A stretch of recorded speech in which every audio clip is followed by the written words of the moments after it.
for Greatness podcast. What is up, electronic podcast world? I am here. I'm your host, Lex Hunt. Welcome to the Hunt for Greatness podcast, and I'm here with Mr. John Tole. What's up, John Tole? What's up, brother? Thank you so much for having me. I appreciate it. Your setup here is amazing, by the way. I mean, I feel like that's a huge compliment coming from you, dude. You've been in the game for a minute. I've been watching your show, and Thank you, man. I've been stoked between the fishing videos and you like the fishing videos? I love it. I watch everybody. Like, that's what I love to do. Like sometimes, I'm thinking about just going down to like Wrightsville Pier and just nerding out and see if I see other people in town who have fishing channels and stuff like that. You know Really? what I mean? Oh, I'm like a fishing super nerd fan. Are you, dude? Yeah. Well, I mean, do you fish? Yeah. No, mostly like when I started fishing, it was in Ohio for catfish. Like those big channel cats, and just put a tent up overnight and just put some lines in the water and see what you get. I would fish at like 4 o'clock in the morning, Dude, and then sometimes I would just do catch and release. That's cool shit. I was under a bridge once. It was things weren't going well. Things weren't going well. Things were. Dude, this was like 1999. I'm in Central Ohio. I'm living in a minivan when I'm not living above a bakery, sleeping on a futon, and I didn't have a job, nothing. I was just in a band, kinda, and so I would go fishing at like 4 o'clock in the morning, just because I had nothing else to do. And there was this one night I was out there, I was casting, and I got my rig jammed up on a log, and so I'm pulling on it, broke my line, retied on, cast back out. Got this, I don't know if it was like a sunfish, some bullshit. You can't do nothing with it. You can't keep it. And so I'm standing up on, I don't know, I must be above where the river is. I'm probably 6 feet up on a bank, but I'm stepped up far enough away, and I reel in the fish, and I see that it's like, oh, this is bullshit. I can't fucking keep it. And then so like I can't go down to get it, to let it go, and it's flopping. And so I was like, and then it went off the hook. And so I was like, I'll just use the end of my rod to flip it back in the water, right? And then I'm doing this, and I can't reach. And all of a sudden I fucking slipped. 4 o'clock in the morning, bro, I am in the air. I am now flying headlong into the fucking river, and I landed on the fucking fish and killed it. So when I came up trying to save this fish's life, and I came up out of the water, and this motherfucker is floating dead as fuck. So you landed on the fish? On the fish. Ass first on the fish, and then I had to shower at a truck stop. Wow, dude. And this is a true story. That's everything I'm going to tell you is the truth. Because that's amazing. That is amazing, dude. It's one of my fishing highlights. Well, then you need to come fish with me sometime. I would love it. You get seasick? I can, but I get seasick. But I can, as long as I take like a couple Dramamines. Same. Then, if you believe in that magnet shit on the wrist. Whatever or it takes to not not get seasick, bro, because that feels like death. That is like, I've been on cruises and I've been sick. I went deep sea fishing off San Diego, and I spent 24 hours in the bunk just throwing up into the sleeve of my hoodie. Oh, so you were out there for a long time. Oh yeah, and if it's glassy, I'm fine. Yeah. And as soon as the chop gets like 2-3 feet, it ain't even the chop, it's that swell that gets you. Right. It's that damn slow. And then I'm always like, wait. Am I supposed to look at the waves? Am I supposed to look at the horizon? Am I supposed to not think about Whenever you start thinking about what you're supposed to look at, I think it's too late. That's the thing, right? Yeah. It's too fucking late at that point. That's why I tell people when they come on the boat, if like it's nice, that the boat out there, you walk past the 18-foot boat, so it's like, it's got to be nice to go in the ocean. Right. You know what I mean? Yeah. I can't go out there when it's shitty on that boat because it's not a big enough boat.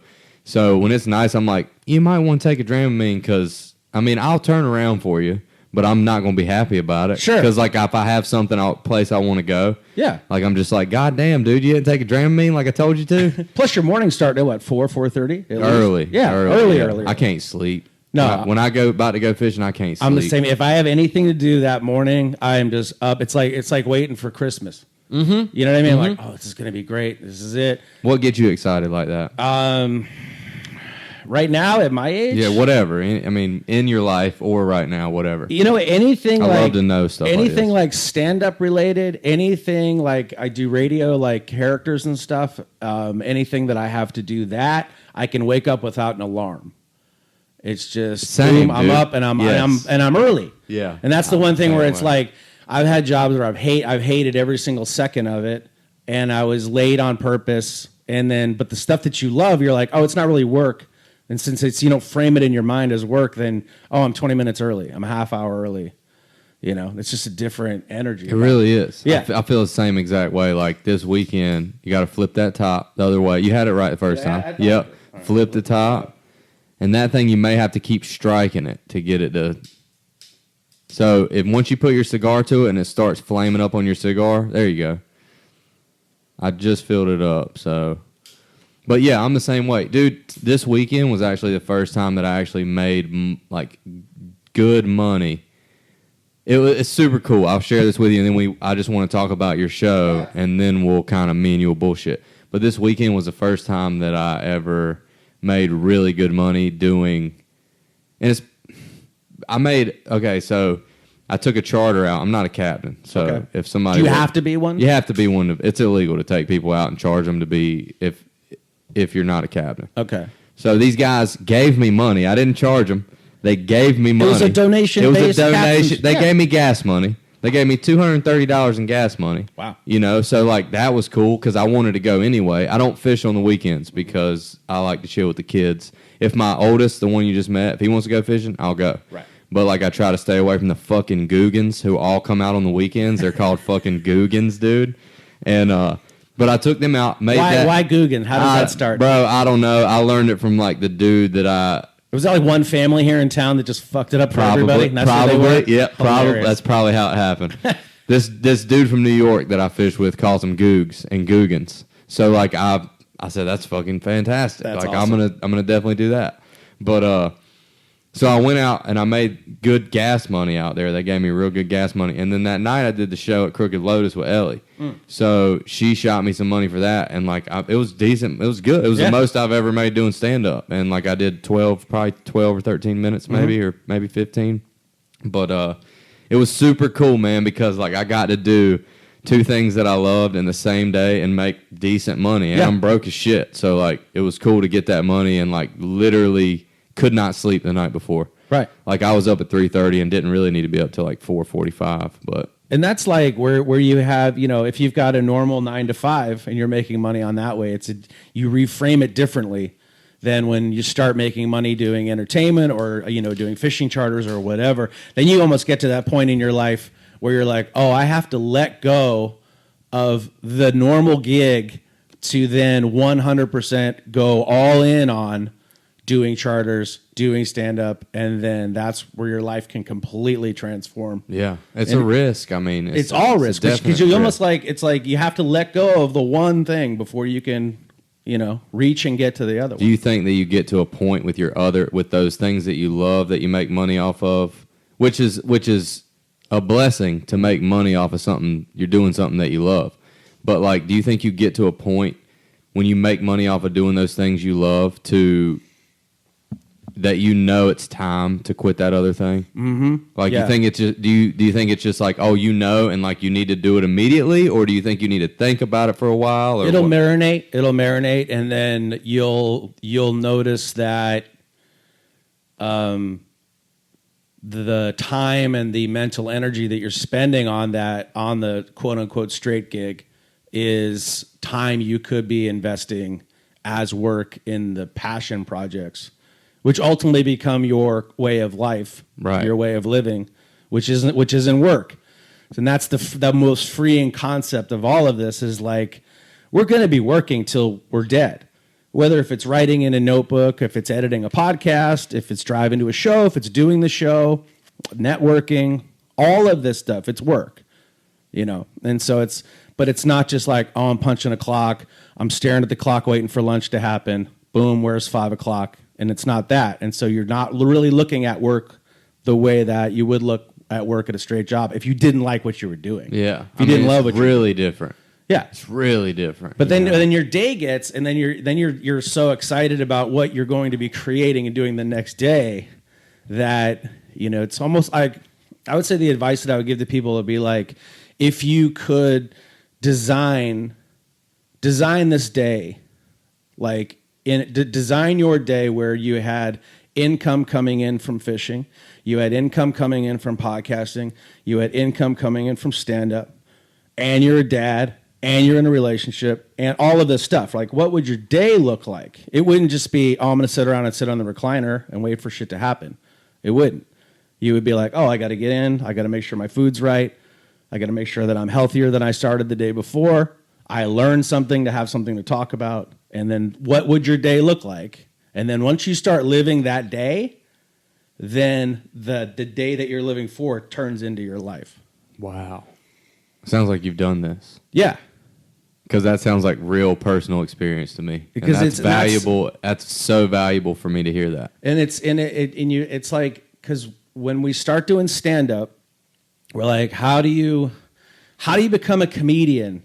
And then you're in a scene of other people who are trying to be comedians.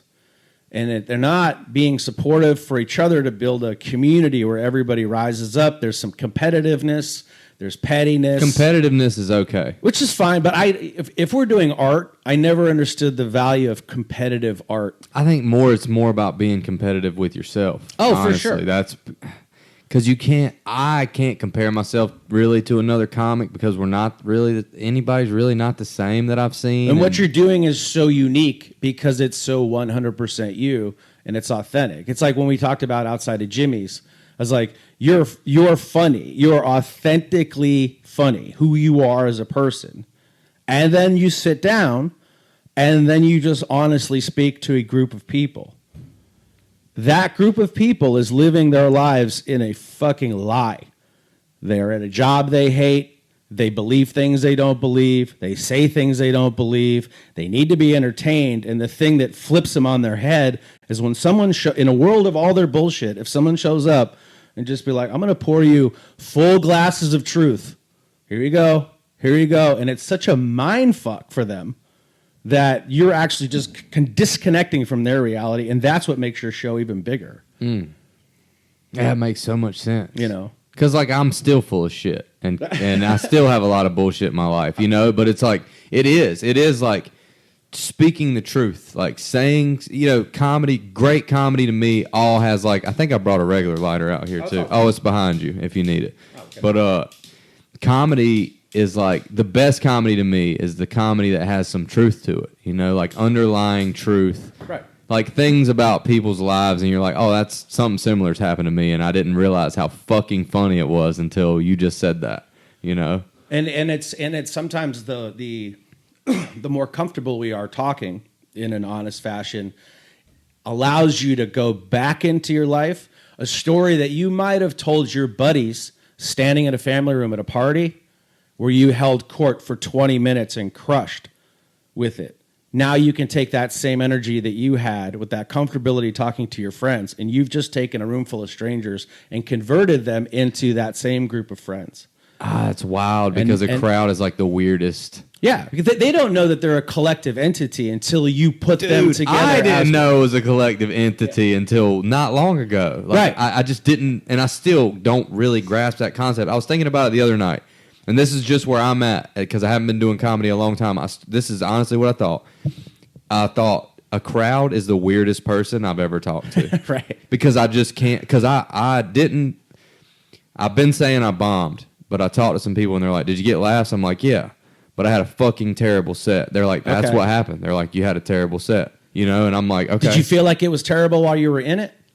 I felt like it was terrible from the moment I started talking shit about homeless people, and then the crowd turned on me, right? That's a divisive topic now. The crowd turned on me, and I mean, I still got some laughs after that, but I know how it feels when you're doing good up there. Right. And I did not feel like I was doing good. And usually I put the mic back in the stand, and I'm like, y'all have a good night. Like, I'll do fucking 5 minutes, and that's it. Mm-hmm. I'm not getting paid anyway, so I don't give a shit. Right. But I doubled down and stayed up there for fucking 12 minutes. And nice. I felt like I stayed uncomfortable. Okay. I was uncomfortable up there, and I was like, okay, I learned something here. I learned that when I mess up and when I lose the crowd, I can stay on stage, for one. I can stay up there. I keep doing jokes. I can do it. Can I win them back at some point? Can I be good enough to dig myself into a hole off gate, which is what I did, and come out of that hole? Maybe at some point. I'm not good enough now to do it, and that's what I learned that as well up there. But usually my comfort, once I get out of that comfort zone and I'm like, I lost them, I feel uncomfortable, I'm off the fucking stage and I'm done. Right. You know what I mean? So, but even in that uncomfortability, were you still saying yes to every idea coming into your mind, or were you trying to mean? I have this thing because I look at stand up like music, where it's like the jokes that I've written are like songs. They go in a certain order, they have the certain words, there's a certain cadence, there's a tone, and there's a tempo to it. And then my fun in performing is basically the fucking around in between the songs. Okay. What can I find in the room that's unique to this moment, this experience, that something that I can point out that every single person in that room saw, cataloged in their mind, and just didn't do anything with. Yes. And then you pull something random out of your ass, and then the whole room collectively acknowledges that they all are on the same page on that. And that brings them back. And that brings them right back. Yeah. It's funny because even like when you watch a lot of those like New York comics, like the same era of like the dudes like Attell and Louis C.K. and that like level, like the 2-3 levels way above where I'm at. Those dudes could kill at will. They're doing 4 or 5 spots a night. They're doing 15, 20 every night, and they can show up, put the hammer down, and just fucking crush. When they're like that, if they're working on something new, sometimes they would take the first 5 minutes and bury themselves. They would say shit that was fucking out of pocket. They would say shit that was reckless. And just to put the audience in a point where like, we don't know if we're going to like this. And then when it's gotten as bad as it could go, then they're like, all right, they put the fucking hammer down. And now they're digging out of this thing that they created with new material.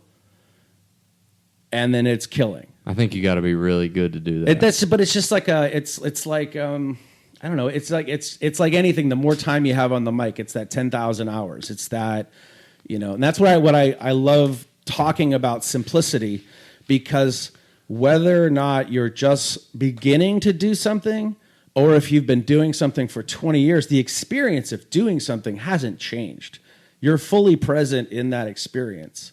You're honestly speaking. Maybe in the beginning, you're nervous of like, oh, are they going to think I'm funny? What are the comedians going to think about me being a comedian? But ultimately, you bypass all of that by saying, I'm funny. The end.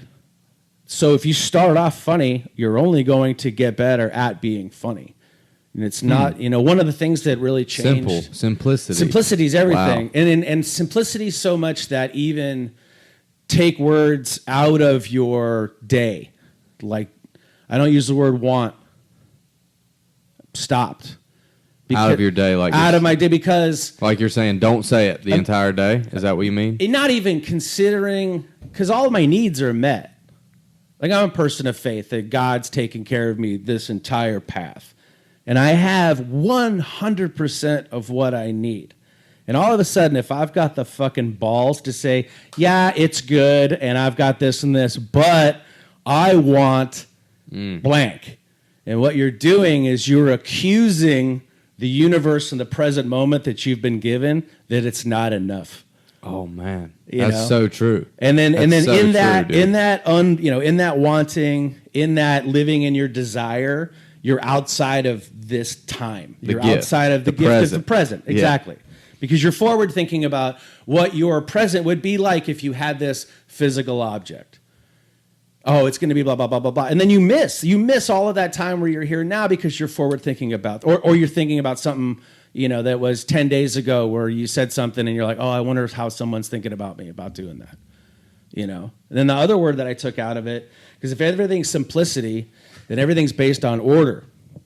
It was cool, like when you were talking to your kid, or you were talking to your kid about forgiveness. I was trying to, but he wasn't having. But you were doing it. Yeah. You weren't trying to. I was trying to get him to let it go because he had That's said another something. word. Remove the word "try" from your, because you're not. You're your dad that was doing. Yeah. You weren't trying. Yeah. It might have not been 100% working, right. But you were doing. And then the order. The crazy thing about forgiveness is that the order of actual forgiveness, the way it works, is the more you forgive, the more you're forgiven. And so how many people live in this thing where I'll wait until I get that, and then when I get that, then I'll give it back. Oh, we always want what's hardest for us to give. Why is it so hard for me to give what I need from you? I need forgiveness from you because I'm such an imperfect human being, and I need it. I need it from everybody I love that I'm around all the time because I'm going to do stupid shit. Sure. I'm going to act out. I'm going to do things I'm not proud of, right. That I'm embarrassed by. I need forgiveness. So why is that so hard for me to give that? Like something that I absolutely need. Then that just is an opportunity for you in your day to find and experience times when people have transgressed at the most minimal who gives a shit thing to the biggest stuff. And then lead that encounter with always being cool. Because if they're in your life, they're supposed to be there. Mm-hmm. Then that's a person in your life. That's a person in your family group. You love them unconditionally. There's nothing they can do that would, if you think of gratitude like something to be defended. So everybody in your life is in that state of gratitude. And so even though they might transgress inside of that, it's easy to spin out and be like, oh, well, fuck them and blah, blah, blah. But you've really just cut a piece of yourself out. And then if you let them go out of your life, then that part of you is gone now. Whereas if they're eternally part of who you are as a person, that you are grateful that they're there, then you lead with forgiveness. Then when it's time when you fuck up and say something or do something, everyone in your world is going to know that you always led with that. And because that's the example you set, it'll be easier for them to forgive when it's your time for that. That makes total sense. And so that, in going back to the word, so if everything has order. Everything has order, right? A to Z, 0 to infinity, right? It's all in an order. Mathematics, my dear Aunt Sally, it's multiplication, it's division, it's addition. If you do those steps out of order, you're going to get an answer. You're not going to get the answer, right? So then if you look at you forgive and then you're forgiven, you knock and then you open, you listen and you speak. And as long as you maintain those order of operations in life, and life becomes very simple. And in that simplicity, it's easy to look at the words in our life because the word that rides and dies with try, it's always try, fail. You have a lawn? You ever tried to mow your lawn? Nah, I just mow it. You just mow it? I just mow it. You ever tried to fish? My lawnmower's fucked up before, when I was trying to mow it. But I fixed it and I mowed it. But the same, I look at life, like stand-up, like you'd look at fishing, like you didn't go try to fish. You fished. Whether I caught something whether or you not. caught something or not. Yeah. You were fishing. You weren't Right. trying to fish. And so in a state where stand-up comedy, you're funny, you're not trying to be funny, you are funny. Right, just being yourself. You're being yourself, you're being honest, you're being connected to the room, and they came for a performance, and there you are being 100% that performance. So undeniable that nothing happening in that room is going to break their attention on what you're giving them. Yeah, I've seen you perform 3 times now. Okay. And I love the timing. I can just tell, I knew from the first time I heard you that you had been doing comedy for a while. I think I heard you, it was either at the open mic or Brewer's Kettle. I think it was at the Kettle, yeah. Okay, I heard you at Brewer's Kettle, and then I saw you at the open mic, and I saw you perform at the open mic. And I was just like, wow. So I had to come speak to you because, when I'm trying to get better at something, I want to talk to people who have been doing it for a while and have experience, like what you just shared with me. That's the most valuable shit that I can get from another person when I'm trying to perform like a craft or an art. Like, how'd you do that? Like, what made you think of that way? Or I could ask you a million questions about it, but it's just cool, like admiring somebody do the thing, like do the work, do the job, and I'm like, damn, that's. And the that's advice amazing. that I have is not mine. This is just things that I've observed that have been told to me randomly, that I have overheard, like advice that I got early on that I refused to listen to.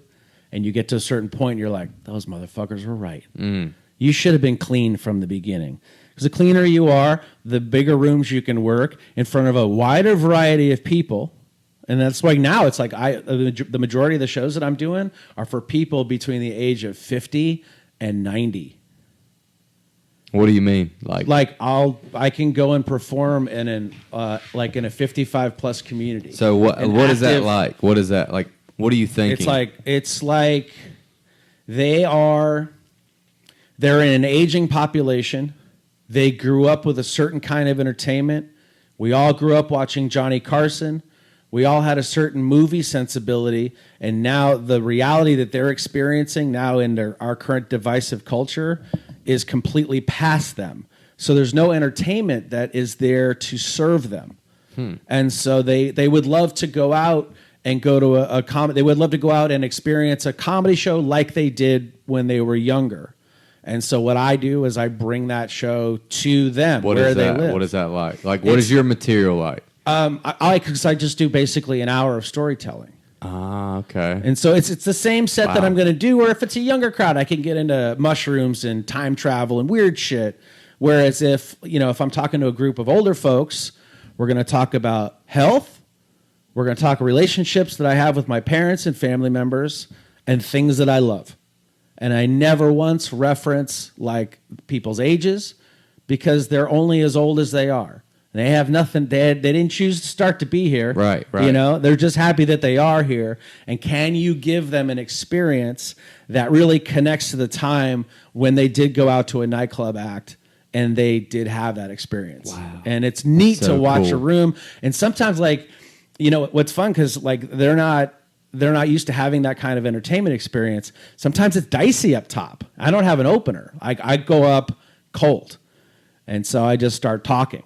And a couple jokes here and there, and then start putting together the audience. Find who's really into it, and then just start building off of that. And then, but 8-7 minutes in there, then I've got everybody, and then here come the stories. And it's the same thing like you would treat your buddies in a family room. I now have 100 seniors, and I'm basically the grandkid they've always had or wanted, right? Someone told me early on in my career that my character, I'm best friend at the barbecue. I'm best friend at the family barbecue who gets to stand by the grill and say whatever he wants. Wow. Who told you that? Do you remember? No, I wish I That's wish I would. amazing. Yeah, and it was like That's amazing. Like the light bulb turned on. You're like, oh fuck. And guess what? Everybody has a family barbecue. Everybody has that one person in their family that's not really in their family, but gets to show up to all the family shit and get away with everything that the family gets away with, even more because you're allowed to, because he's not one of us, but he is. Yeah. Yeah. It's like once I understood, like I didn't understand that I had that energy, but then when they said it, I was like, oh, that's like mind meld Kreskin shit. It's like I went to look at a crystal ball. That's so dope, yeah. dude. I wish you could remember who told you that because they're a damn wizard. And that's crazy. And like that's the thing where you hear you hear those pieces of advice early on, and the people who are giving you that advice are they're retelling the advice. If they're a 20-year guy and they remember the advice they got at year 1, year 5, 7, and all of that, and how important it was, and then when it's time to give that, then you just freely give it because it was freely given to you. We had a weekend. The weekend Michael Jackson died, Diaz and Rogan were at the Addison Improv, and I got to MC. Oh wow! And it was fucking dope. Yeah, Addison, is that California? No, that's in Dallas. Oh, okay. Yeah. Okay. So Dallas is in a comedy scene like in 08, like 08 to 010 when I was in Dallas, and the comics we had there were like. Joey Diaz is a monsters. murderer. That dude, he is one of my top 3. Same. Burr and Joey Diaz Love Bill Burr. and Sebastian Maniscalco. Sebastian's great. He's clean too, right? He's 100% I haven't heard him ever tell really any dirty. And that's not his thing. And he sold out Madison Square Garden 4 times or something like that. Yeah, because think about if you are working clean, what a wider variety of opportunity of people you can talk to. So he lovingly talks about his parents, lovingly talks about being an immigrant, about being a dad, about being a husband. He's going to have some edge to it. Hey, how's you know what I mean? Yeah. But then it's the same edge and uneasiness that the whole audience has with certain other aspects of their lives. And he's keyed in on those things. Dude, he's like, and because I used to, being at the Comedy Store and stuff, you would watch it. I get to watch that dude. You can watch Sebastian in the OR working out on a weekday in front of 40 people. And he's working out material. And he's crushing. And you're like, oh, so when you watch that dude crush in front of 40 people in a room where they're maybe not sat all together, it's later on in the night, right? But he's fully connected. He's got all this fucking all of his lines, everything's hitting. And when you see him do Madison Square Garden, you're like, that's that, but at this level. Wow. you know. Wow. And then like a guy like Joey Diaz, in my opinion, he's a freight train. Like once he catches that wave in that room, it is an undeniable barrage of just energy that most people would never get to experience in their day-to-day life. You're not going to... Who in your life are you going to run across a Joey Diaz? You're not. You might see somebody like that yelling at somebody else across the street, right? But you're not going to see that guy go up and just rip for 20 minutes, rip for 45 minutes. And that's what he does. I mean, it just destroys. So you saw him in Addison? I've seen Diaz all over but LA. You were all in Addison with Rogan and Diaz after Michael Jackson died. You right. Said. So what were they talking about? Michael Jackson or something? You know, it was neat because Rogan would get behind he was getting behind the DJ booth in the back, and they were just playing all the hits. You know, he was telling them what to play or something. Well, just like in between shows, you know, like Michael Jackson was just cranked. You know, you remember like, oh, this guy fucking worked his ass off. Yeah. This guy made hit after hit after hit. I mean, through every level of changing of Hollywood and all of that, this dude was just a fucking bomb. Make boom, boom, boom, everything. And so it's like, and it was neat after that weekend. We went out for after the shows. It was me, Red Band, Rogan. We went out and got food. And Joe bought dinner for everybody. And then I said, man, thank you so much for doing this. And he goes, when it's your time to buy, you're going to buy. When it's your time to give advice for other people, you're going to have it. When it's your time to give what was freely given to you, you're going to freely give it away. Absolutely. And that's the order of how this stuff goes. That's so cool. You know, that's a love, dude. Like, to me, that's love. Yeah. Like, you were talking about the competitiveness and all this other stuff. Like, I think it's okay to be competitive with yourself. It's okay to be competitive with others. But like you were saying, when it comes to art, like, you kind of... I feel like that love... Like, there's certain comics when I go places like Brad Allred. Shouts to Brad. I love you. Like, Jack Nelson. Mm-hmm. Love Jack. Like, I'm hugging you, bro. Right. Like, when I see you, I'm going to hug you. And like when I see these people, like the energy and the love, like Ellie, love Ellie. So like when I see these people, I can feel the love, and it like pushes me. Like I'm like, oh, this is great. Yeah, I'm glad to be here. This is amazing. I'm so lucky to have people like this in my life. Show me the love. That's an amazing way to think of it. And then the reason that I love like what you're doing, what Jack's doing, Ellie, Brad, like you said, it's like they have. You know, if I always look at stand-up as music, you know, because I was in bands before I did this, and so it's like everything does have a register to it. It has a pop in your words. There's a tempo. You're getting the crowd in a rhythm, and it's very much like that. And when I watch these people who are saying they're talking about their experience in such an honest way, but their lives they're living are so different than mine. That it's the authenticity of what they're saying. They're almost like punk bands in a way, where they're not saying things that are in the mainstream that normal people are saying and hearing, and that's why their stuff stands out, in my opinion, just because it's authentic and it's different than what other people are doing. That's what stands out so much for the reason that I love doing this. You know what's wild is like a crowd sees right through your bullshit. Like they know when you're not being authentic.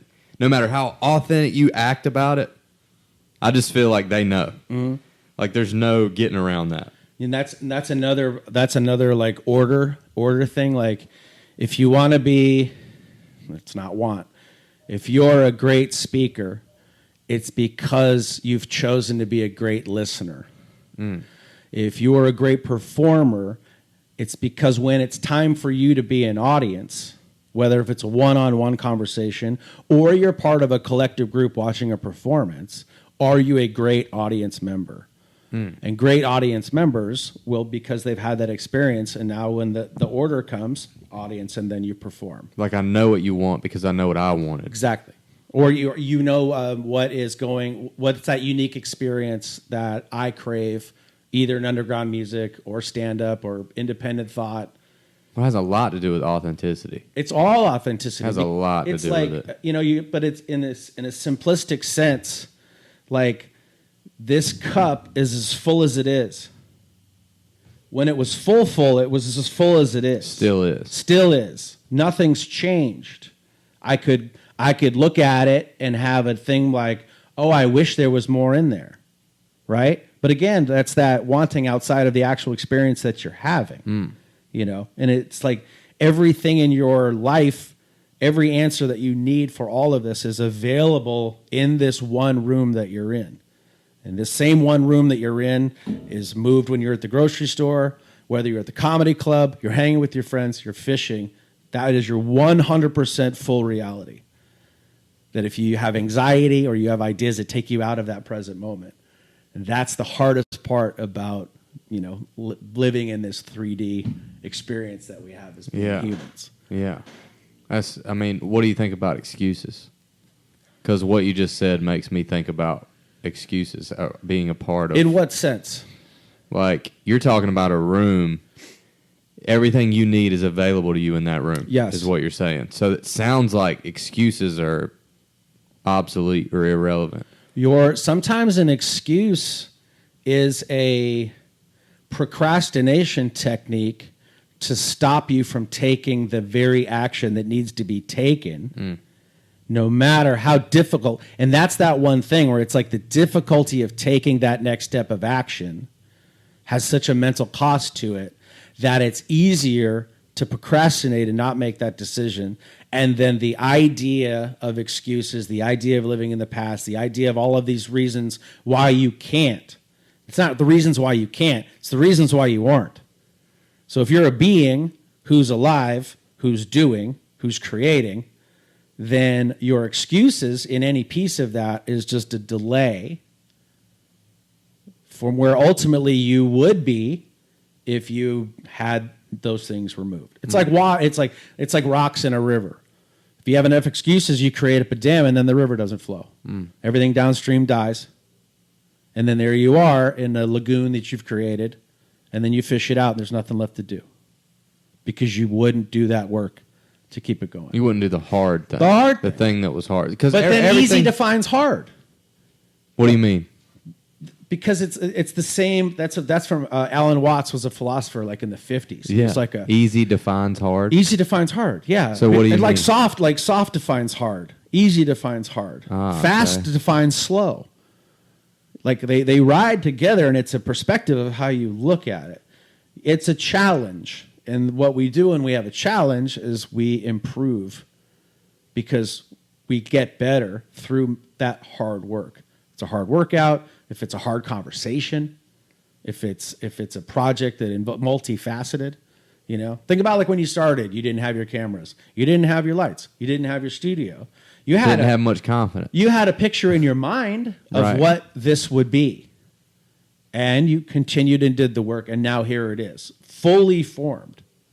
But if you would have had that mindset in the beginning, oh, I can't, how am I going to do this because I can't get this, and all of that, then you would not be in a setup like this. Yeah, and I agree 100% because I have people, and I don't really fuck with any of these people anymore, but I've had people that say things like that. They're like, well, how can I do this if I don't have that? And I'm just like, bro, figure it out, dude. Yeah. Like, that's how I do my 4.5-year-old. I know he's young and he's 4.5, but I'm like, you've got to figure things out. Like, I can't do everything for you. You have to figure this thing out and do some things for yourself. But it's like, I can be that 4.5-year-old as a 31-year-old man sometimes. Like, I'm like a child and like making excuses of why I can't do this or I won't do that or this is impossible. And it's like, I've gotten to a point now where there's really not many plausible excuses, if any at all. Okay. Because, like, if I want to do something, I'm going to figure out a way to do it. Right. So if I have people in my life and they're like, because I had a guy, I'm not friends with him anymore because he pissed me the fuck off, dude. And I really kind of didn't like him to begin with. And I was like trying to like him. So I've learned from this. Like, I'm not going to. From your gut, it was not right from the beginning? From my gut, I was trying to like you. Why didn't you go with the gut then? Should have. This is what I learned. Okay. I learned that when I was talking to him about, I got COVID. Okay, and did I. I just beat it. Did you? Yeah, like a month ago. That's awesome, dude. Yeah. Congratulations. Dude, can you smell anything? Yeah, I'm fine. I can't smell shit still. It's been like 2.5 months. I mean, I can. Chinese got you, bro. I can smell. We shouldn't have made fun of their eyes so much because now they fucked our noses up, dude. That's hilarious. Fuck the Americans' noses. Dude, I'm telling you, man. I'm over 50. I'm fat as fuck. I don't have health insurance, and I beat COVID. Damn. I lost like 35 pounds. Did you take any vitamins, medicine? I always had, like, in the beginning when this shit was like in the run up, because I'm such a conspiracy. We were talking about you know, like my futuristic thinking and all of that. That there was a run up where the first time you heard about coronavirus was in December of 2019, where you were hearing the first cases come out of China. So at that point, that's as much news as we had. If you could at that time go back into okay, well, if they're having corona bat level viruses and the World Health Organization's not talking about it, no one's talking about it. They're living on an isolated island. And then you go back and you're like, and on the campaign trail, Joe Biden said we're going to be facing a pandemic. And then 2 months before that on CNN says there's going to be a pandemic coming and we're going to be facing a new normal. This is 9 months before the lockdown. And CNN's all memeing the idea of a new normal into the world in June, July of 2019. And then you go connect that all the way back to Dr. Fauci, who says we're going to have a pandemic. In 2017, he says this. Oh, my God. And then you take that all the way back, and during the Obama administration, and you can read this. There's a website, if anybody wants to research this. If these nerds who do science, okay, and I believe in science, all right? Yeah. And obviously. But they have to write grants. They have to write a paper, and they're like, this is what we're doing. Give us money. Yeah, give us money. Yeah. And you have to write that grant. Every grant that's ever written is on a Grant to Me website where you can go and read the grants. And so now you're looking at grants that were written in 2014 and 2015 where they wanted to study coronaviruses in fucking bats. That's using so gain-of-function weird. research. And we were doing it. We were doing this here in North Carolina. What? We were doing gain-of-function research on coronavirus at the and Barrick bats. Lab at UNC. And somebody in the Obama administration said, this is not good. We could have a mistake. We could have whatever. So they wrote the grant. They paid the money. They were doing the research. Then the administration shuts it down. But then they ship the same gimmick to Wuhan with the same money that they were funding in here, and they continue that research, and they did it over there. Knowing that it was dangerous, and at the same time knowing that a pandemic was coming, did not replenish all of the PPE and all of the ventilators that the government would have needed in the beginning. Damn. Yeah. So it goes, intend to take it further back, that the first patents that were made on the coronavirus-related things, actually calling it the coronavirus, those patents were from 2014, 2015. And so you can't look at what we've been experiencing now for a year and a half as a sudden thing that just fucking happened. It's been being in the works. It's been in the works for a long time. And what they've figured out is that, and again, I'll take this to simplicity because it's the easiest way to explain it, is that if we are free human beings and our natural rights were given to us from God, our ability to pursue happiness and speak freely and defend yourself, those God-given rights that are guaranteed by the Constitution, okay? Then once you have a government, you create a representative government, and the government serves you. So you've got God in first position, you've got man in second position, who's then created a government to serve men. And what we have now is a centralized power structure that they want to take the state and have the state lead the man. And have the state in first position. And they tell you that you have to get a mandated whatever. They tell you that you have to lock in your house. They tell you that the reason there's a supply chain issue is accidental. I don't fucking think so. If you know that all of this stuff has been going on since 2014, 2015, then you know that all the things we're currently experiencing are also part of this same grand thing that's being happened, where you have our human and sovereign rights as human beings are guaranteed to us not by the Constitution, but also by the individual states and the states' rights that supersede the federal. So the federal's trying to supersede the states' rights, and when they supersede the states' rights, then they can supersede man. Dang. And then we serve the government instead of vice versa. And then that's considered what? Communism? Well, basically, or totalitarianism? They determined, or is this some shit we don't have a name for? No, it's like using artificial intelligence, right? They understand that the way people are evolving, the way climate's evolving, the way governments are evolving. If you have China that has 4 billion people and one psychopath at the top who makes a decision and everybody has to follow it, that government, as evil as it is more faster and more efficient than our government, who has to fucking beef back and forth and have press conferences, and in 3 months we're going to have a vote, in a year we're going to have a vote. And so it's like if you were having an ocean battle, and it was your 18, sounds fucking awesome. It was your An 18, ocean battle. yeah, it's your 18 footer versus a cruise ship. Yeah. So you're able to that's like China, because they can zip around and do whatever they want because they have this state-led. It's basically state and then the citizens who have to do exactly what they're told, and then the people below that who are in slave camps. And so the people who would love to unify, who would love to take the borders down of all countries and have a centralized world government that then every single member of the population serves that government as a collective. That sounds terrible.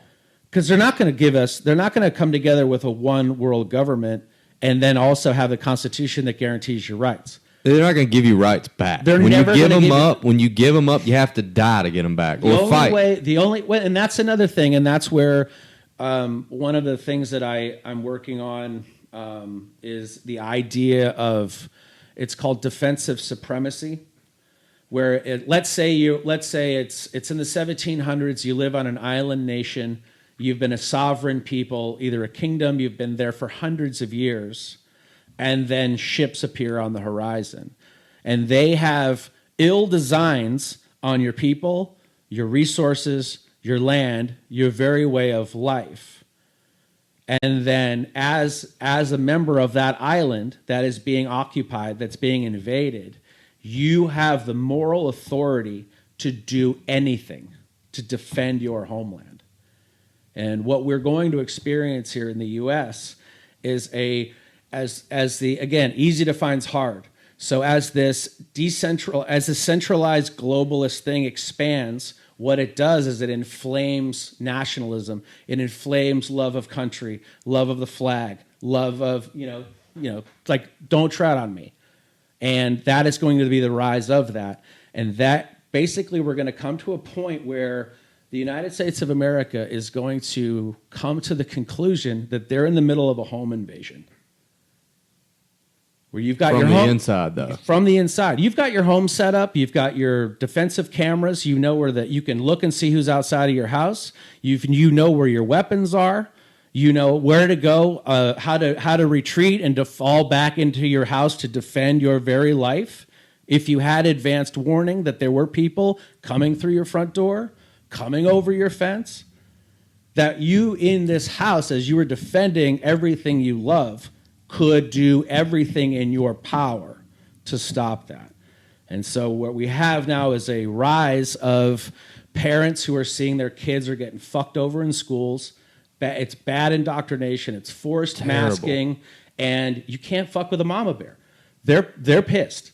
And it's the one thing that we are great at as Americans is being an underdog. And so when the love of country, the love of family, and the love you have for your friends, neighbors, and relatives is at that point where you're like, oh, they are taking this away. And it's going to be very, very obvious that the United States of America is currently in a state of a home invasion.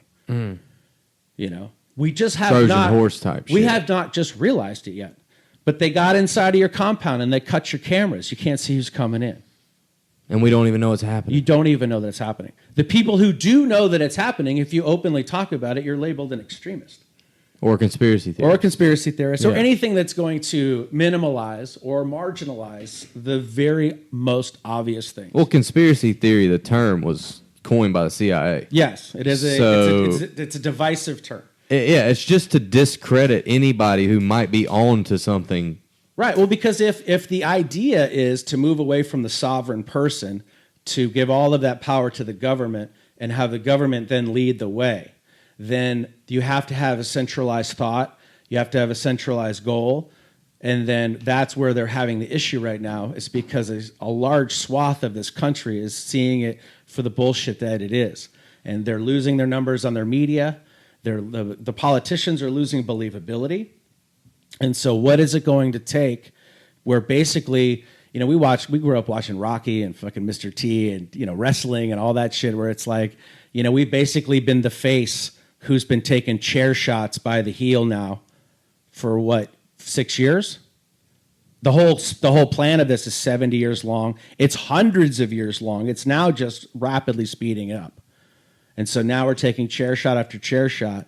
But America, as an underdog, is going to pull some Hulkamania shit and flip over fucking Andre the Giant. We have to. And then American fucking freedom, my gun, hot dogs, 4th of July, you don't like it, fuck you. And then you have a generation of fucking kids that have been raised like pussies who have figured out how to divide the country. If you divide the country, then you get to divide the states, then you get to move centralized. We divide and conquer. The whole thing. So now what happens when you got a bunch of dudes who think and live independently, who know that their very lives, their very children's lives, and their futures are at risk by these nerds who have never once been punched in the face. And they're going to get lit up. And it's going to be crazy. It's going to be like the energy of the 80s. Bullying's going to come back, calling people fucking nerds, like all of that. That's what I don't know if I don't think I did this joke around you, but I have this joke about, because like when I grew up, dude, they would shame you for not shaming motherfuckers. Like you would get shamed if you didn't shame. Right. Like you're going to get your ass whipped if you don't talk shit about this person now. Like we're going to get you. You're next. Yeah. So, because if you didn't join that thing, then you were an outlier. Yep. And if you're an outlier, and you're a threat to the group, we don't need you. Wait, and look at the divisive stuff that's going on now in the culture. Where if you love where you live, you love your family, you love that your kids getting a great education, you go to church, you love the flag. That's wrong. That's bad. That's been marginalized from mainstream thoughts. Did you see the definition of patriot in Webster? No, did they change it? Dude, it's got a synonym that says, I think synonym is the correct thing, but it says xenophobic. Yeah. Under patriot. They did that. They go through and change the definitions of, because they can't, they're trying to pull over a reality on people and it's not working. And their misuse of words is propaganda. Well, but the issue is that it is working, right? Somewhat. On some people, you're saying. Think about this. And this is just one of the ways it could go. You have a planet of 8 billion people, okay? And that 8 billion people have not figured out yet that 100 million people are working together to get rid of 4 billion people in the name of climate. Wherein the reality is 7.9 billion people could get rid of the 100 million and everybody would be living with their human sovereignty on the planet that they love. With their, you live in Italy, you speak Italian, this is who your saints are, and this is the fun you have in the streets on your festival. Same thing in Mexico, same thing in Canada here. All of this, we have living, I'm new to Williams, like I'm new to Wilmington. So it's like watching all the stuff that happens throughout the year, and it's like, oh, this is cool to be a part of this, to be a part of this community. I chose to be here because I love it here. And so all the things that make this town great, yet you should love as well, And it's that kind of thing where if all of our attention goes on that, staying local, then that's the biggest thing you can do to stop this encroachment of, them doing that final move where human sovereignty is done. Scary. It is, but how else can you look at it other than a very honest critique of it? And then in the same way that you hopefully work, you work in your endeavors of what you're doing throughout the day, you do it with the hope that it is improving, that it is getting better. So the more conversations people have, it's independent-minded people who are sharing information. We talked about the fishing videos getting demonetized. Right. These are men teaching men who don't have men in their lives how to be a man, and YouTube's like, that's a problem. Because it's a centralized entertainment base that's serving the mouthpiece of the centralized thing. And so they're always going to curtail the news and entertainment and opinion that's going to have a level of divisiveness in it, because it's in that division of people that allows them to subvert. And it used to be kind of, in my opinion, YouTube used to be kind of decentralized. Like, it used to be pretty the Wild Wild West kind of. Well, but then you realize that they are, a company like that has investors. Yeah, those they investors, have people they have to make happy. And they only invested because there was rules set in place based on their investment. And True. And so then you have advertisers that are paying to put their advertisement on there. And then, the issue with that is that if you're saying something that is truthful, but it's so outside of what that mainstream thing that they're pushing, then they're not, the businesses that are investing in YouTube are not wanting to be put in front of your content. Seen Q Into the Storm? No, which one is that? The one on HBO? No. Oh, it's amazing, dude. HBO made a Q documentary? It's called Q. I think Obama is Q. You think so? Yeah. Dude, watch this documentary if you have time. It's on HBO. It's called Q Into the Storm, and then I want to know who you think Q is after that, because it's so well done. Well, Jack Posobiec, I think he has a podcast now, but when he was on OANN, he outed who the Q people were. Like he knew who they were. Four or five people that were making these. It's a cold read. Like if you went to a mentalist, if you went to a person that sees dead people, if you went to a fortune teller, they're using leading language. And then when they ask you a question, they watch your face light up. They see where you look. They understand what representative system you're using in your thought. Then they know how you think. And then they're feeding you. They're basically feeding you pattern recognition bias, where you are going to agree with what you're hearing because you've already believed it in the beginning. And so it's like when you look at the QAnon phenomenon, which I always called it weaponizing the autistic, which is because that's how people pattern match, and people pattern match differently. I pattern match through simplicity, which allows me to look at all these things that are happening and see the grand thing in such a simplistic, how it all comes down to that part of it. Something that I heard on Tim Pool's show is he talked about, did you see that thing where it was rats treading water? I don't think so. So you have this rat, and you got a tube of water. Is this real or is this no, it's a real expense. It's like some fucking Dr. Fauci fucking Nazi shit. So it's like you've got let's say you got a cylinder. It's like this big around. Yeah. It's half full of water. You drop your rat in there, and it treads water for either 15 minutes or an hour. And then after either 15 minutes or an hour, it just fucking gives up the rat ghost and just dies. They figured out that if that right at that point where the rat's going to give up and die, if you reach in there with your hand and pull it out, get the hairdryer out and fucking give it a towel, dry it off, you've saved its life. Then they throw it right back in the fucking tube, and that rat treads water for 60 hours. What? Because it has the idea of hope. Oh my God. And so if you look at the pattern matching of the Great Plan or the QAnon stuff, all of that, it's so full of hope. It's so full of that there are people coming to save you. Like the hope that the pedophiles were going to go to jail. And the underground lizards and the human trafficking, all that shit, which is all, there is human trafficking. Mm-hmm. The human body is worth $1.5 million when it's parted out. Holy shit, I didn't know that. All your organs. I didn't know that. All of your organs are what 1.5. Expensive. Yeah, and they know that. So if they can if I pay some psycho to snatch off a fucking human being and I give them $40,000 to throw your ass in a fucking van. Left. Yeah. To be made there. That's it, and that's that business, and that's happening. So it's a real thing. You're just saying. There is levels of evil. There are levels of evil in all business that are advancing ideas that are not good for the end of mankind. It's good for their bottom line. They're, because it's a profit-driven system. So then by any means necessary, you get these profits, and then you take the moral factor out of it, and now they're doing crazy evil shit. And so what you have is if you have the United States of America, and the oligarchs, the corporations, and the government has decided that they're going to run this top-down surveillance state, that they're going to supersede human sovereignty, they're going to do it by any means necessary, but it takes a long time to change the narrative, to change the story of what's happening in people's reality, okay?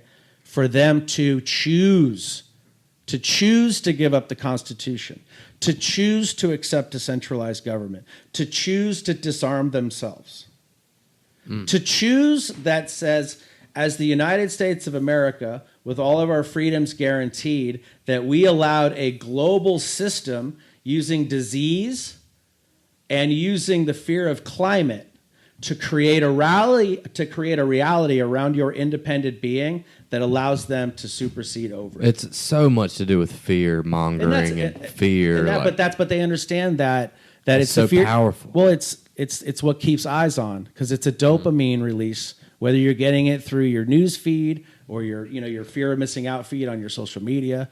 It's like they understand the power, the algorithms understand the power of manipulative, emotive data. And you're also feeding in that data. And the data that you're feeding in is improving the artificial intelligence programs. And so if we're creating a surveillance state, okay, where you're on camera everywhere you go, facial recognition, they can tell your heartbeat using a laser. Everybody's heartbeat's different, and they can read it with the laser. Everybody walks differently. They can tell who you are by the way you walk. And now they can tell who you are by the facial recognition scanning. And what they did in order to improve the facial recognition scanning is they conned the public to cover half their face for a year and a half. And they let that same facial recognition get better. Like recognize you from the nose up. Yes.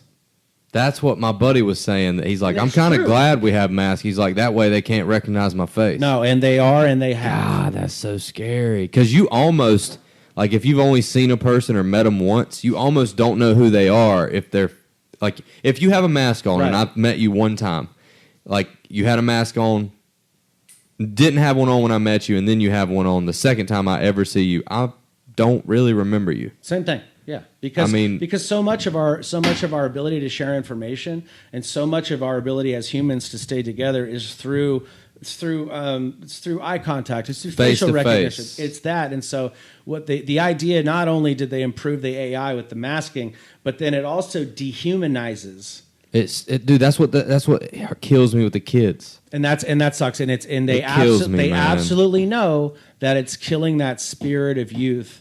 Because they need to kill that spirit of youth to create a reality that's so choppy, that the kids are so scared that their relatives have guns, that the kids go to the schools and they start to tell the relatives of the schools who is scaring them. And then the schools tell the city and they come get your guns. It just reminds me of Pink Floyd, The Wall, kind of. Very much so. I mean, like, teachers leave those kids alone. But that's part of the indoctrination. And It's part of I don't have the book over there now. I gave it to my buddy, the same guy who was talking about the facial recognition software. Damn, I cannot remember the name of this book, but it's all about the college indoctrination of kids. Like, college is kind of like, there's a lighter behind you. That one's out of here. I'm gonna refill it. But it's all about the indoctrination of kids in college, and it's like, bro, your mind's still developing for so long, you know. They haven't come into who they are as men and women. They haven't. They're now, like we were talking about. Like, I got to play baseball, so my 5.5 years of college to get my degree cost me $3,000, but I couldn't imagine getting a degree and then coming out of college completely thinking the way they think, but you have to think the way they think because that's how you get the job, and that's how you get that corporate gig to pay back the student loans. You owe like $250,000 when you get out. Yeah, and then you basically have created a debt slave. You are serving the state through the choice that you made to turn your freedom over in the sense of money to give it And then your allegiance back to that is parroting the indoctrination that is coming out of Oh my God. out of the so schools. crazy. That's like 3D chess, bro. Again, they've been working on this for hundreds of, if not thousands of years. We've got to be vigilant. Again, it's a You home, got to watch your back. It's dude. a home invasion. Like, does your home invasion start because, you're like, there's a truck that keeps driving in my neighborhood. It's not usually I think I'll here. just leave the door unlocked. Or it's like, it's the things that we're witnessing that we just pass off as something else. Yeah. When you realize that, oh no, there are people lurking around your house. There's a dude working on the pole that shouldn't be up there. Why don't my cameras work? It's all part of that. And then you're either going to wake up in the nightmare of your home invasion already tied up because they had the jump on you. Then what you gonna do? Then you're at the mercy of them. You no longer are in your house with your They can rights on your butt freedom. fuck you, dude. They literally, that's They the can whole goal. literally. I'm so scared of that. It's to dehumanize you. And that dehumanization process, then people start to dehumanize each other, and then they get to move in and supersede. We are definitely dehumanizing each other, and I think social media has a lot to do with it. Because like you can say It's whatever part you of want. division. It's just part of being divided. That's one thing that I've If you noticed. if you choose to engage in your feed like that, like I use Instagram. It's and a choice. Like, no, I It's a mean, like, you choice. look at because the algorithm's just going to give you what you're giving it, right? So it's like I'm going to look at tattoos. I like huskies and then like hot stewardesses. So like my whole feed on that is just that, Like when you hit the little magnifying glass. Yeah, that one. It just That's gives you all, what- it's all that. It's all that. It's like baseball highlights and fucking, like Joe Biden memes, and shit like that. That would be funny if I could figure out a way to go on stage, hit the magnifying glass, and then joke about what. Because my shit is fishing, of course. Right. Of course it's got fishing. It's got a little bit of hunting, but I don't really, I duck hunt, never really deer hunted. So it's a little bit of hunting. And it's like super hot chicks with fat asses. And then it's ripped jack dudes. Because I'm like looking at workouts and Okay. like wondering how steroids work. And I'm like, Oh, this- you want to take steroids? No, I don't want to take steroids. I kind of want to take steroids, but then again, it's like there's so many negatives. How is a jacked Lex Hunt's day changed? What are you doing? You just fishing with a shirt off? Is that the only difference? See, here's my fucked up way of thinking. I think if I did steroids, I would work out more. But the thing about it is you have to work out. Yeah. You know what I mean? Like that's not going to change me being lazy and not going to the gym. It's just not. But I like the I'm gonna get all my extreme tools of the human body. Yeah. That's what how these dudes are pushing their body to the extreme, like Arnold Schwarzenegger, like back in the day. Like Right. this dude's jacked and ripped, and it's interesting to me that a human body you can push it to that. Oh yeah. But then you look at their day and it's like, do you want to spend an hour a day meal prepping? That yeah, for you want to spend 3 hours in the a day? gym? Yeah, Yeah. 6, more like 6. Right. These dudes are in there like 8 hours a day. I mean, that's the one thing, like with the current weight loss thing that I'm on, where it's like, I don't know what happened, but after COVID, I stopped drinking, and for some reason, 500 calories in a meal is just enough. So I'm a fat fuck who, if I wanted to maintain my fat fuck weight, I could eat 3,500 calories in a day. Right. And I'm eating now like 1,500 calories, and I have a physical gig where I'm now basically carrying heavy shit and walking around for 30 hours a week. So my calories that I'm using are fucking through the roof, So there's a deficit. There is a deficit. So you're losing weight. And then with that, yeah, but it's not like it's not like that, oh, I'm on a diet. Does that make sense? I'm not free, like thinking about food. And it's a strange thing where, it's always been, food's always been like, what am I going to eat next? I love food. I'm nervous. I I'll use it love for food. boredom. I'll use it for anxiety, And so now it's just like not to have that. You're like eating to maintain energy to get you through the day. That's kinda. So, really- like your fuel. Your Looking food at is it- your fuel. If you reframed the idea of eating as feeding yourself, Yeah, your feed times. You're not going to overfeed yourself because the long range, there is no long range benefit for that. But I like the That's crazy idea. I like 'cause- the idea of wanting to do steroids because you think that would get you. That's why I shared it with That's you. what It's so I- stupid. that's fucking- It's so stupid. I got dude. it. Well, I'm lucky because I got a job as an auto mechanic. Now I just need to buy my tools and learn how to fix a car. Yeah. That's where I'm at with the steroids. Right. Yeah, I just started like probably, and I'm not going to be like super strict on myself, I don't think, but I got to where my gym shorts were getting tight, like elastic waistband, and I'm like getting a little, got a layer of fat that I didn't have before, and I'm like, all right, time to tighten up. I feel like shit after I eat. Sure. So I'm like, all right, time to tighten up. No more bread. Gonna lay off the sugar. Maybe like once a week I'll have a sandwich or something because I love pasta. I love bread. Like I love all the shitty stuff that's terrible for you. It's like I just love it. Anything made out of flour, like I love to drink a soda every once in a while. Not every day, but every once in like a couple times a week. But I think I'm gonna just. But if you look at 1 12-ounce soda as a treat. It's a treat. It needs to be a treat. It doesn't need to be like I just grab one when I feel like it. No, because then you're like myself. Tony Gwynn drinking 36 Cokes in a day, and they cut off your feet. Tony Gwynn. Yeah. Did they cut his feet off? Yeah, I think he was one of those. Holy shit, dude! Yeah. I did not know that. Yeah, because if you live in a high sugar, like you lose body parts and shit. God, it's scary, dude. I was on a bus. I was on a bus in L.A. and a dude got on the bus and he was a double amputee. And he was homeless, and one of his legs wasn't bandaged. Oh, God. And it was an open sore. Oh, God. So it took forever to get this dude onto the bus. Then he gets on the bus, turns the corner, and starts wheeling his way up. And now the bus smells like dead flesh. Like rotting flesh. Like it went from, a bus already sucks, and now it's a bus with like that smell in there. And there was a lady to my left who was she had a baby in one hand. She's on the phone. And she looks down, and when the smell hit the back where we were sitting, she stopped and she goes, "Oh, motherfucker, hell no!" And then she screamed into the phone. She's like, "Motherfucker, you know how I feel when I smell shit." I always thought that was funny. My God! I always love the fact, like, what is that fucking relationship that they have where the one person on the other end of the line knows how it is when she smells shit? And then, but the whole time, the baby that she was holding, when she was fucking losing her mind, the baby was like this. Like leaning back, like pulling back like that. And then that dude, it's like as awful as it was, we went like 2 stops and then that dude got off and then the death smell left the bus in about 30 seconds. And then we were back to reality. Damn. Things like that are just, it's like you get those if you ever want to know what hell would be like, it would be people fucking yelling in the smell of death. That's so true. That's probably exactly what hell's like. And then constant unbearable pain. A constant, unbearable, unending, unquenchable fire that is consuming you.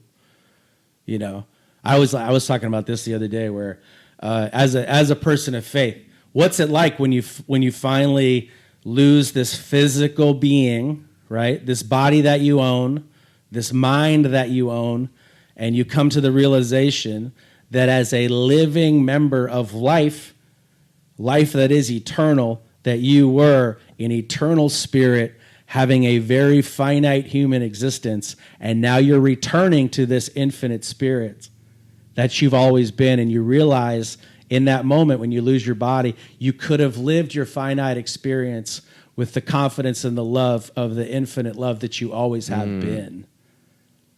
I always wonder about spirits. Like, what is a spirit? Like, what makes a person who they are? Or the spirit of like who they are, or spirit of who they are when they move on or don't move on. Like both. Like I wonder about because I think that we have a spirit within us, right? Yeah. So like a spirit within us. Yeah, I think maybe our brain makes us part of who we are, but I think a spirit is really because I could feel your spirit or I could see your spirit. Like I can see that come out of you at certain points. Like if you're observing people, I don't know, spirit, like a person's spirit. I just wonder what it is because science can't tell us what it is. It's just scientifically you can't, because it's always been. So like in the beginning, if you have to just like in the beginning, and the beginning can't exist if the ending doesn't exist. So in the beginning already exists the ending. And if the ending exists and the beginning exists, then the whole timeline of what's happening already is. Like predestined. Pre-time, outside of time, in the beginning of time, existed the concept of in, exists the context of fullness, of completeness. There's a structure in all things. Everything in this room has a mathematical structure, a component of the very molecules that keep it together, that make it the form that it is. And that's all based on the same mathematics that everything is based on, even nothing. And so if you understand that you're this infinite person living inside of this matrix 3D construction that we're living in. Infinite person as in your as in a spirit that has always just been. making sure I'm following you. And then, I always looked at it where like what's it gonna be like when you die? You then have to make the choice to go be judged, right? And then what happens at your judgment? So I always envision it like a courtroom. I'm Catholic, so a big thing is like it's like forgiveness and asking for forgiveness for your sins. And they say that when you step into this zone of judgment, your sin that's on you are basically demons that have gone into your courtroom of your judgment, and they're whispering in your ear, "You're not worthy of this. Look at all this bullshit you've done. Look at who you are as a person." And God knows everything that you've done. You know everything that you've done. Your life has just been reviewed for you. Satan, as the accuser, is saying, this is who you are, this is what you've been accused of, and this is it. How much accusation are we making on a day-to-day basis? Instead of being a forgiving person, an accepting person, we're changing and we're being that accuser, right? And so now, here you are in that quote-unquote throne room, the throne room of judgment. The accuser's there, the demons are whispering in your ear, and you don't have an idea of your salvation until the advocate, the Lord, shows up as your advocate, as your lawyer, who says, yeah, that's my client. And the devil goes away, and the demons go away, and God sends you to the next thing. And then if you have gained knowledge, then you'll be sent back to have another experience where you may have less, and you may have to work harder. But in that having less and working harder, you'll be able to give more. And because you gave more, you'll ultimately get more. And the reality around you is going to change. That's such a unique way to look at it. It's the mushrooms. What do you mean? I did a when you take mushrooms. Well, you yeah. realize things like that. Think about like if you do take psilocybin in your mind, how it is like a clearing. You don't have any anxiety in it. You could have a bad trip that has anxiety, if you brought that into the experience. Yeah, so and I've never had a bad trip either. I've had a trip where I've learned things that I didn't believe I was going to learn, right? And then you have the trips where you're seeing physical things manifest in nature, or you realize that you are as a part of this scene that is the cut wood of your garage, the cut wood of the art, the molecules that make you and I up, the molecules that are in the air, all of this, all working together is one thing. And then to conceive of this as not being all one thing is that switch of reality, And so the psilocybin really allows for acceptance. And then you're in that state of acceptance, you're in a state of empathy, and you're very open-hearted to the experience that you're having.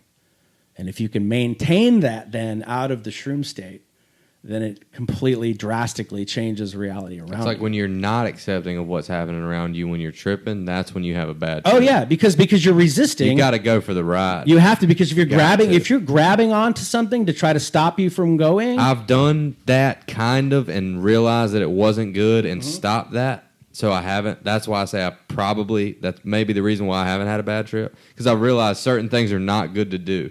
Right. When you take mushrooms. You know what I mean? Like, you have to just be. I love being outside, to see, the life force energy of the trees.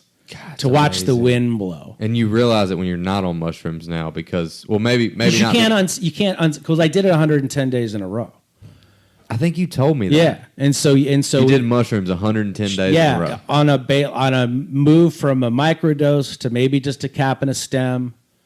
Like gradual. Well, just depend whatever was there. Some days I had to. Yesterday was a lot of work, and so I dial it back a little bit. Then you realize that you have that state of empathy, that state of being, that connectedness, that acceptance, and that's the ultimate program that needs to be running throughout your day at all times. Is that the biggest thing you learned from doing mushrooms for 110 days? 'Cause Yeah. that seems pretty that amazing. and that I was studying geometry from like the year 1600. Like golden ratio shit? Very much like, so if you have, like the circle is an eternal figure. It doesn't have a beginning or an ending, right? It has a center, and the center is a point. And the point is also a circle. And so you can't, a line is basically a series of points that show movement. So a circle is an infinite structure. So if you ordered the symbols, you have the infinite structure, which is the circle. You now have the next one, which is the triangle. The triangle on its base has complete, perfect symmetry. The reason that they use the pyramid in a lot of positive thinking, and it's been used throughout history, is because when a pyramid is set up in the desert and the sun is completely over the top of it, and the pyramid is completely in line with the sun, it casts no shadow. And that's a great metaphor for being a person. That if you're always upright and in the light, you are casting no shadow. And then if people are aware that you're casting no shadow, then they'll be more reactive to that and then respond in kind. And after that, It goes into the square, and then the shapes get, infinitely more complex. So you're studying geometry on mushrooms. Yeah. It's probably pretty mind-blowing. But it's a way to, it's called new geometry. And it was this dude, Ramon Lull, who was from Spain, and he was he was like a mystic, and he figured out that he created this divination tool, basically, that's like it's like a circle of symbols. It's like a circle and a circle and a circle, and everything that you're working on goes through a certain energy that all people of all faiths, whether you're a Buddhist or you're a Christian or you're a science person or you're a Muslim, even though everybody has their different tenets in that, the idea of acceptance, the idea of believing, the idea of knowing and understanding is equal across all faiths and doctrines. And so once you get everyone on that same footing of understanding, of knowing, of what the order of how things go, then you can have a conversation that even though you might have different faiths, you might have different beliefs, you're operating on a ground floor of existence and acceptance that's going to allow more information to go. So that dude is the godfather of artificial intelligence. Holy shit. Back in the day, back in the 1600s. Wow. Just using mathematics, but then using mathematics in word form. So it's not just complex math, it's the words that are used. The idea of a point. The idea of the infinitesimal point at the beginning of all things is indivisible. That first point of reality is as equal and as full as the universe has expanded for 14 billion years. It's the same. That's amazing. I've never heard anything like that, dude. So, and that's the one thing where instead of being a kid when I was in high school or middle school, where I didn't want to be there. I did all my homework in the class before it was due. I never studied. I just listened enough where I could figure it out. And I didn't want to be there. I just would count the ceiling tiles and look outside and know, like, this isn't it. And then to realize later that, oh, no, I have a deep love of learning. I have a deep love of understanding what has always been understood. And that if you can go through and take the time to read books, you'll experience things that will completely mind fuck you. Like, I read a book this is wild. Remember Henry VIII? Yeah. That dude was cutting off. Yeah, he was like cutting off heads. He was a savage. Right. I did a book report. Maybe not a book report, but I did a report on that guy. It was like 8 pages long. My teacher's name was Miss Justice, and I remember those red marks all over it on my rough draft. She was drinking wine going, tonight's hard justice. Yeah, like, nope, nope. yeah. She was a redheaded lady, curly red hair, and she was just... Good looking or no? No, not good looking at all. How would you do with good looking teachers? I don't remember ever having a good looking teacher. I had at least 3 or 4 teachers. I don't remember ever having one. They were legit 9s. Wow. Which is like for That's a teacher, amazing. that's like an 11. Yeah. And I was like, if the teacher was hot, I was like, I'm fucking sitting in the front row. I'm listening. I'm asking Teacher's questions. pet. Oh, I was that dude. Yeah. But if you were fucking uggo, I'm in the fucking back. I'm showing up late. I'm cheating. You know what I mean? Yeah, if you're a teacher, you better be hot if you want Yeah. your kids to listen. So Miss King Henry VIII. Oh, so King Henry VIII. Yeah, he was a savage, bro. I just remember that about writing that report about how gangster that dude was. Well, he was killing people. He so he's got kids. The kids got to go to school. They have teachers. And Henry VIII's kid has a teacher. That teacher writes a book on teaching. So in my mind, I'm like, oh, I would love to learn about learning. So I'm going to learn about learning by reading a book on teaching. And the book on teaching that I'm reading is from this fucking psychopath time when they were killing people, right? And what this teacher lays out is that whether if it was the Henry VIII time, all the way back to Plato, that when they were bringing in new students, they could tell within a minute whether or not this 5 or 6-year-old walking up to them is going to be in this group. And you were either immediately let in or you fucking broke rocks with the dummies that we weren't talking to. Okay? So what was going on at the time of Henry VIII is they were putting the kids in school. If you got something wrong, you got your fucking hand hit, you got slapped. Physical pain, psychological pain, mental pain. You know, you're part of an out group. You're done. We're even kicking you out. And what they were looking for were the kids who took the beating and and they never ever acknowledged that it was happening. True checked out psychopaths. Oh my God. And then if you were determined because they beat your ass for 12 years and you were this fucking psychopath kid, that no matter what they did with you, you stayed on task and did your work, that's who they let go to college. Oh my God. So think about it. Dude. Hundreds of years my they're God. pumping fucking psychos into the university systems. That's insane. Yeah. And so I did not know that. I didn't know dude. that either. And I That's would have not crazy. known it unless I said, oh, I would love to learn about teaching. And I was just going through like Wow. and it was just this book on Wow. teaching from that. And this lady taught King Henry VIII's kids. Yeah. That the And lady think about who the wrote, pressure of that. and her name was Miss Justice. I'm sure it was probably. a dude. Yeah, that's right. I don't think they let ladies teach back then. Oh, so it was a dude teacher. I think it was. Yeah, I guess it had to be because they didn't let women do a whole lot back then. Tell me about your podcast. Is it necessarily a podcast? I mean, would you call it a podcast? It's Because it sounds like it might be in another realm here. because I'm such an artificial intelligence nerd and I love learning about it. That if you know that quantum computing is coming, which is going to allow, we use artificial intelligence now for defense. We use it on scientific stuff. We use it on the manipulation of the population to create propaganda. That there will come a time when the computers get good enough where a computer can simulate this podcast. Will simulate you asking the questions that you ask, simulate me telling the answers back, the angle, the different angle, the lighting, all of it, and they will not be able to tell the difference of whether or not you watched this now in 2021 or you watched a created version of this in 2060. You would not. I be believe able to that tell 100%. I don't doubt that at all. What Right. you just said. I mean, the way it's been, the way I see it going. So my idea was that there would come a time when they would create entertainment algorithms. Instead of 2 or 3 dudes showing up at 6 o'clock in the morning to do a radio show in your local town, the computer would just make it.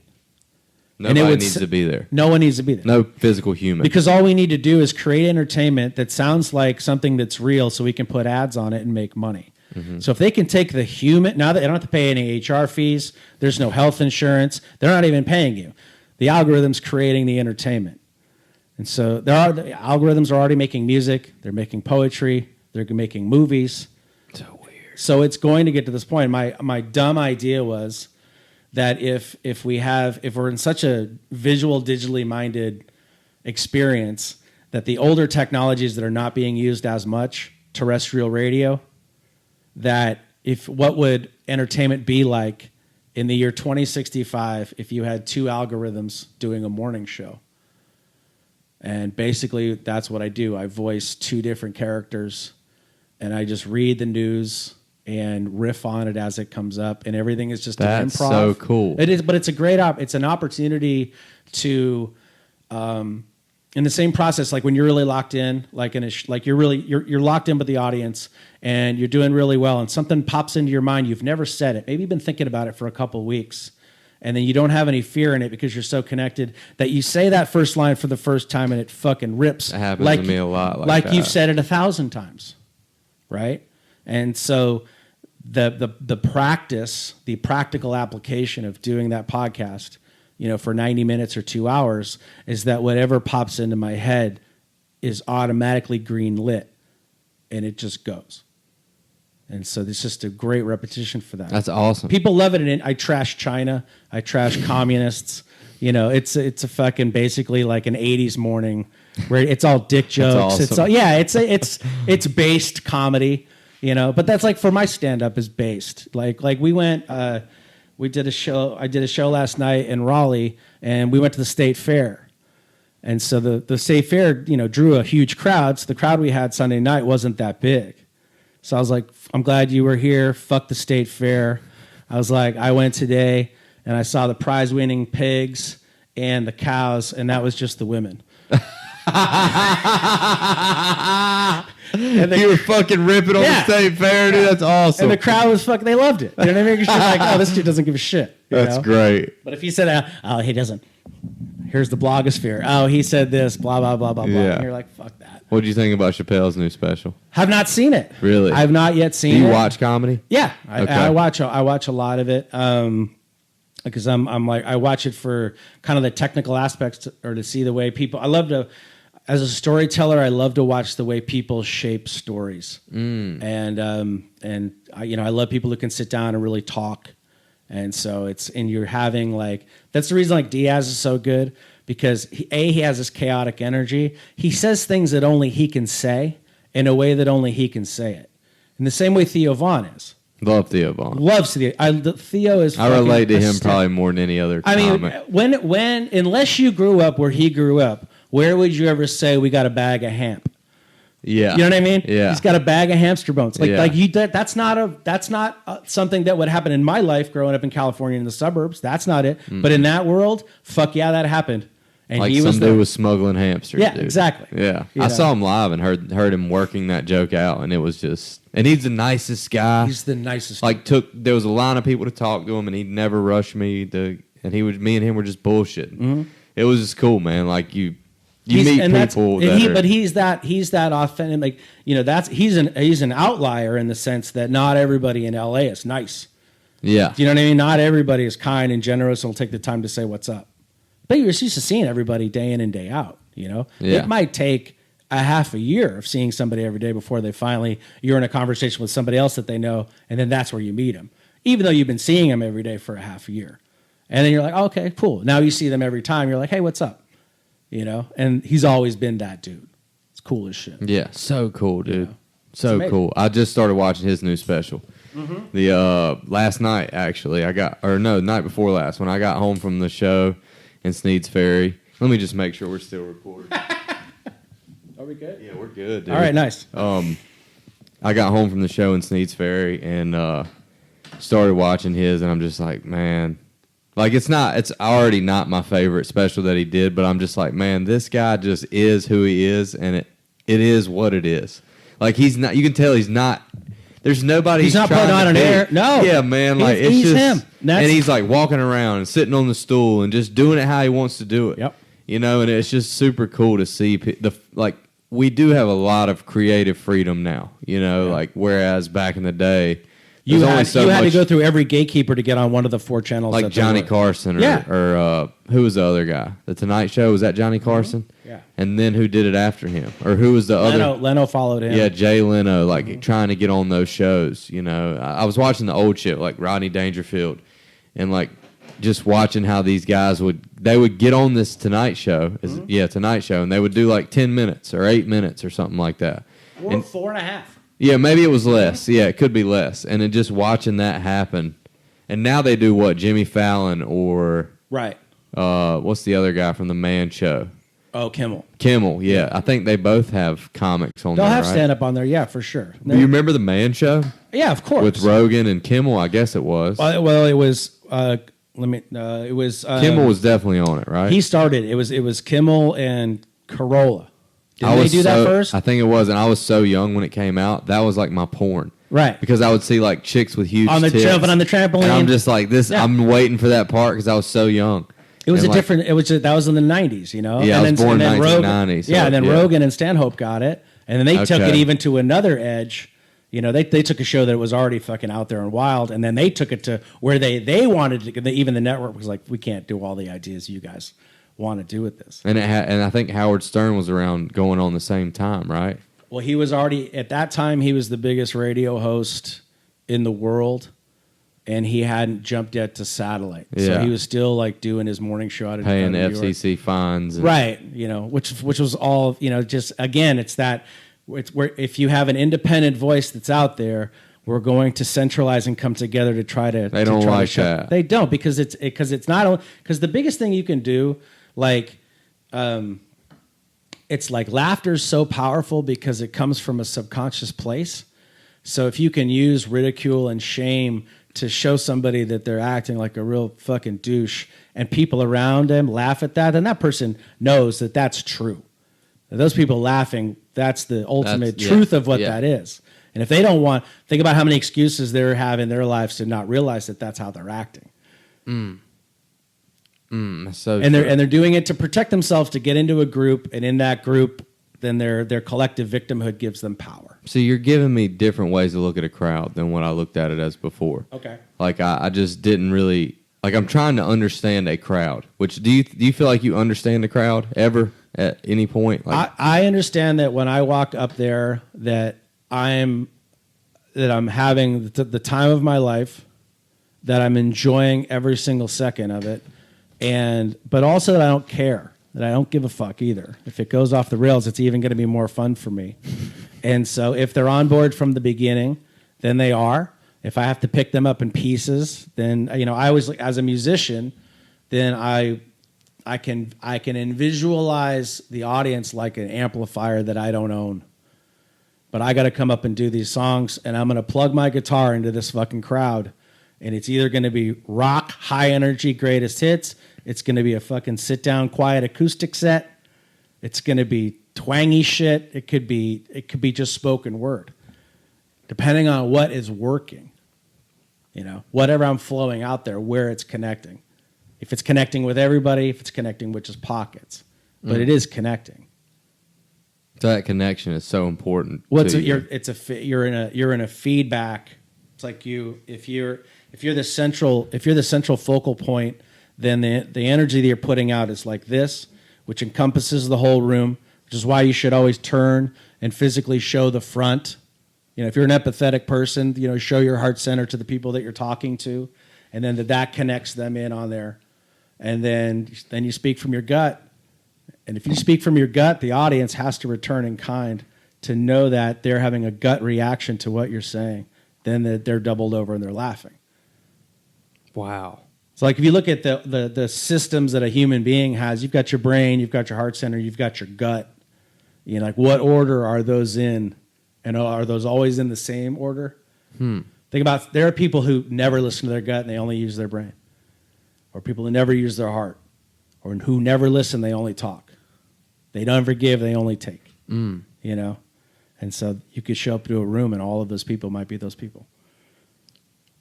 And there you are giving 100% of a performance, and they're going to take that in kind.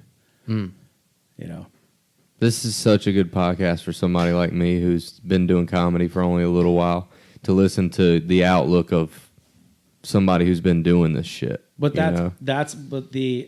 what I love about this is that if you can internalize these very, very simple ways of looking at what it is to be funny, because you're already funny. So that piece of this is done. Then the next piece of this is going to be connecting with the room, crafting, a joke style, and all of those technical things that we learn along the way that allow us to, we are funny, and now we are presently funny in an undeniable way. And so instead of having to get beaten up by this business for 15 years to realize, oh, I'm funny, you get to know it now and have fun with where you're at. Especially because when you're a young comic, you're like, oh, I want to get into this level and get on this show. And once you get on this show, oh, I want to You're always in a state of what's this next thing, and you miss that the funnest time that it ever is going to be is in the beginning, when there's no stakes and everyone's kind of at the same level. That's where I remember like starting at the La Jolla Comedy Store. There was a couple dudes that I started with, and one of them still does stand-up, and the other one's like a social worker. They're the two funniest people I've ever met. And you never knew what they were going to say when they got on stage. And even though we hung out all the time, you just never knew what they were going to bring. Yeah. And it was a surprise. And because it was a surprise, the laughs that were like legitimately honest. And I remember my buddy Josh, we did a show once that, it was the Best of San Diego show. And they would have like, the audience would come in like 40, 45 people. And this one night, this bus rolled up in front, and it was from an old folks home. And they unloaded about 40 old people. They were like white hairs, bro. So it's like you're a beach community. You've got all these people like tourists and locals that are there to watch the show. And now you've got this group of old people that are on the side.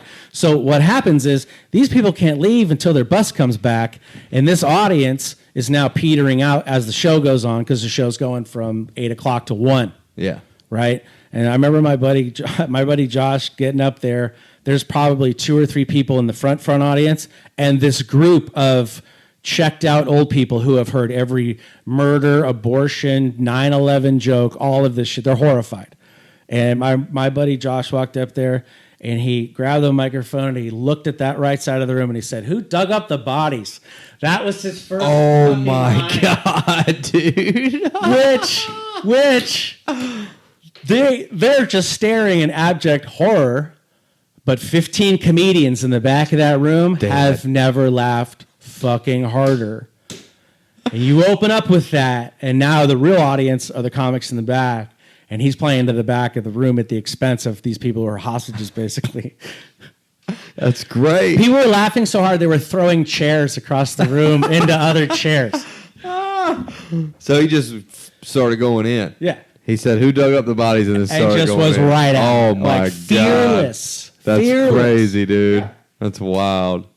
John Tole, thanks for coming to do the podcast. Dude, thank you so much. I've learned so much. And I would love to come back. Like I said, I would love to have it. you back, dude. I'll tell you everything. I'd love to have you back and talk about storytelling. Oh, yeah. Because I feel like you know a lot about it. And I don't want to get into it with you now because I want to learn. For sure.